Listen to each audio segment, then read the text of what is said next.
داوا لە حکوومەتی هەرێمی کوردستان دەکەین کە هەرچی زووە وەڵامی داوەڕەوەکانی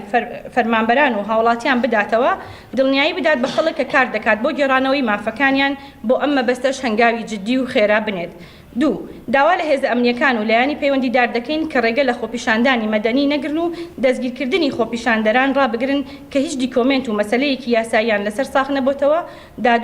دادوەر فەرمانی دەستگیرکردنیانی دەرنەکردووە، هەروەها ئەو دەستگیرکراوانەی تریش کە بەپێی فەرمانی دادوەری گشتی دەستگیرکراون بەپێی یاسا مامەڵە لەگەڵ کەیسەکانیان بکرێت و پێویستە مافی زیندانیانیش پارێزراو بێت. داوا لە هەموو ڕێکخراوە ئەو کەسانە دەکەین کە باوەڕیان بە ئازادی ڕادەربڕین و مافی هاوڵاتی بۆ خۆپیشاندان و پاراستنی ئاسایشی نەتەوەی هەیە کە بێنە سەر خەت و ئاراستەی خۆپیشاندانەکان بکەن بە شێوازێکی مەدەنی و ئەو پردە پەیوەندیە بن لە نێوان هاوڵاتی و حکوومەتدا بۆ گەیاندنی داواکانی خەڵک و لە هەمان کاتدا ڕێگریش بن لە ئەگەری هەر جۆرە توندوتیژیەک تاوەکو گیانی خۆپیشاندەر و ئارامی شارەکان بپارێزرێت.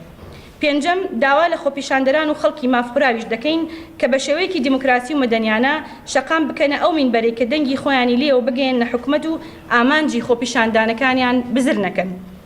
شەشەم، داواکارین دووبارە سیمای شار و شارۆچکەکان ئاسایی بکرێتەوە، ئەو هێزانی کە بڵاو کراونەتەوە بگەڕێنەوە شوێنەکانی خۆیان و کارەکانیان بسپێرن بە هێزەکانی چالاکە مەدەنیەکان. حوتەم، داوا لە حزب و لایەنە سیاسیەکانیش دەکەین کە کێشەی سیاسی و ململانەکانیان بۆ مەبەستی هەڵمەتەکانی هەڵبژاردن ساغ نەکەنەوە لەسەر شەقام و چیتر خەڵکی بەژنمەینەت و خۆپیشاندەری ناڕازی نەکەنە قوربانی مەرامە سیاسیەکانیان.